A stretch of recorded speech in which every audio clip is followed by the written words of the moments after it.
Hey kid, do you want to hold infinite cosmic power in the palm of your hand? Well, I can't quite give you that, but I can get you something that's pretty damn close. My name is Tom, otherwise known as Titanium Legman, and welcome back to the channel. Unicorn Overlord. Hello everyone, if you enjoy what I do, my coverage of Unicorn Overlord, my guides, my let's plays, my news coverage, or just the way I approach the gaming sphere in general, a like on this video and a subscription to the channel would be very much appreciated. Thank you so much. So what is this not quite infinite cosmic power in the palm of your hand? Well, that would be the Holy Unicorn Blade, Elaine's single most powerful weapon that I have seen thus far in Unicorn Overlord, and I would dare say one of the single best weapons in the game in general. This is a massively powerful blade that only Elaine can wield, and it's a bit of a process to unlock it. So today we're going to be talking about how it is that you go about doing that, and why the blade is so strong, which we'll cover here first. So what makes the Holy Unicorn Blade so insanely powerful? Well, if you look at our stats here, it becomes pretty obvious pretty quick. First off, it has a massive 28 physical attack. That is a huge damage boost over any other weapon that I've seen thus far in the game. Now, if it was just that, that would be impressive, but nothing like super phenomenal or anything. But fortunately, it's not. The sword also gives you a plus to your active points and passive points, +1 to each, and also makes you immune to all debuffs. No special abilities on this one or anything, but as we've talked about with Elaine before, Elaine really doesn't want a different sword that gives him special abilities or special skills, because everything that he gets through his class are just really good. Cavalry Slayer, Lean Edge, Spinning Edge, all that type of stuff is really kind of all Elaine needs. So a sword that just gives him a massive buff to his stats and makes him able to do even more than he was already doing is more than sufficient. So as you can imagine, you probably want to be able to get your hands on this weapon, right? Well, you should, but it is a little bit of a journey, as I talked about. So let's go over exactly what it is that you need to do here. First off, you need to get yourself all the way to S rank Renown. That is the cap, the highest that you can go in the game, and it is going to take you a little while. I hit this point partway through Bastorius after having done all of the quests in Elheim, in Cornea, and in Drakenhold, as well as some of the liberation missions, main quests, and side quests in Bastorius. About halfway through the area.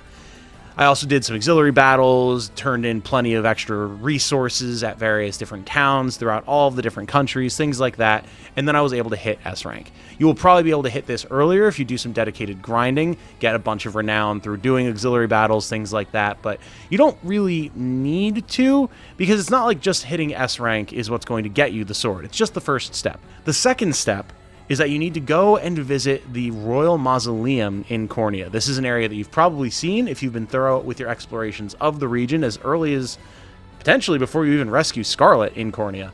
And it's mentioned that this is, the holy tomb of Elaine's ancestors, yada, yada, yada. There's a power here, but we don't really know how to access it. Well, once you hit S rank, that's when you'll access it.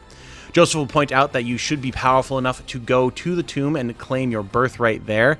And when you do, a very interesting little cutscene happens wherein Elaine's grandfather comes out, Gerard, and basically challenges you to a duel. You'd be forgiven for thinking that this is literally it's like some sort of astral projection of Elaine himself with a different color scheme, but no, this is your grandfather, and to be able to claim the sword, you need to prove that you have the power to wield it. And you might think to yourself, well, we've made it this far, how bad could it be? Bad. Very bad. When I first unlocked the ability to challenge Gerard to a duel to try and claim the blade, I was not able to defeat him. I did not have the levels or the skills necessary to do so until I did a little bit of a switcheroo on my setup, acquired a couple different items, and then came back. There's a couple things to keep in mind when figuring out how it is that you're going to deal with Gerard and his unit. First of all, it is a full unit of 5 characters, and they are all level 40, meaning that by the time you're fighting them, you're probably still a bit under-leveled compared to them. I was only in my 25s to 30s when I first tried this fight, and just that level difference alone puts you at a pretty severe disadvantage. Now, with smart tactics and equipment setups and everything, you can overcome that level disadvantage, but it is something that you're definitely going to have to consider. The second thing to keep in mind is the fact that Gerard has the exact same class as Elaine with all of its many benefits. He's tanky, he does good damage, he's got big AoE, he can shield his allies, and overall it makes for a pretty nasty opponent. If you've been relying on Elaine and his High Lord class at all up to this point in the game, you know how strong he is, and having that suddenly turned against you, but even better, is pretty scary. So that's the second thing to keep in mind. And the third is the fact that Gerard has some absurdly busted equipment. He's wielding the Holy Unicorn Blade against you, which is obviously already terrifying. He's got a Vorpal Shield that gives him a lot of extra defense. The Holy Unicorn Signet that, again, also gives him debuff resistance. And fortunately, you get that too once you beat him, which is pretty nice. We'll talk about that at the end.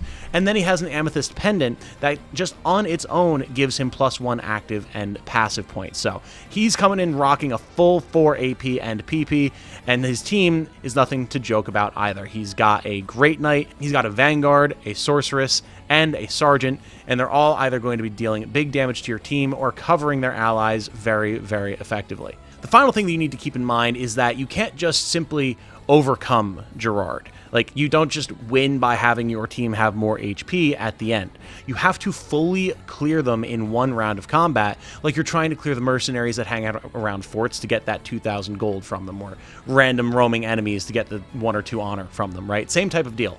And that is going to make things kind of challenging. I tried a number of different combinations. You'll see them all just kind of popping up on screen as we're talking here. Different unit compositions, different team comps, different types of characters and classes with different types of gear.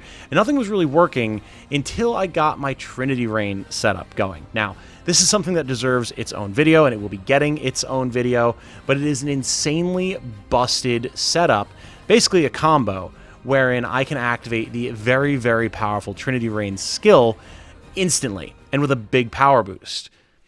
Now, the way that I finally managed to do this was by utilizing massive AoE from 2 different sorceresses to clear out Gerard's unit as quickly as possible. Again, I used my Trinity Reign setup for this, which allows my one sorceress to immediately cast Trinity Reign, one of the most damaging, if not the single highest damage magical AoE attack in the game, to clear out the majority of Gerard's unit with one shot. Then all I had to do was clean up the Vanguard. That was the last unit remaining, and with Elaine's damage and Amaur's damage and the damage from my sorceresses, he was pretty easy to clear. Now, if you don't have the Trinity Reign set up yet, that's fine. I don't think you need it here. There's plenty of different ways that you can clear this battle. What you need more than anything is just a lot of AoE quickly. Sorceresses are still going to be the best for this due to their quick cast ability that allows them to start a fight by casting a big attack. And different attacks like Earthquake or Blizzard that are going to hit the entire enemy line, freeze them, stun them, and deal a bunch of damage will be key here. The worst thing that you can have happen is allowing Gerard's team to start covering for each other. Both him and his Vanguard will massively reduce the amount of damage that you can deal to the squad and make it much less likely that you either are able to clear them out before they can kill you, or are just able to deal enough damage to finish them all off in one round, period. Whatever the case may be, focusing down Gerard first, if possible, will be key, as he will absolutely demolish your front line. His spin will potentially wipe an entire row of your allies, to say nothing of the fact that his Knight has Wild Rush and Assaulting Lance to pick off anything that can be more fragile in your backline.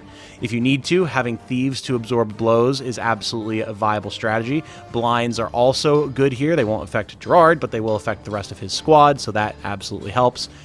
And anything that allows you to get more dodge on your backline to keep them from getting incidentally killed by lance attacks and the like will also be massively helpful.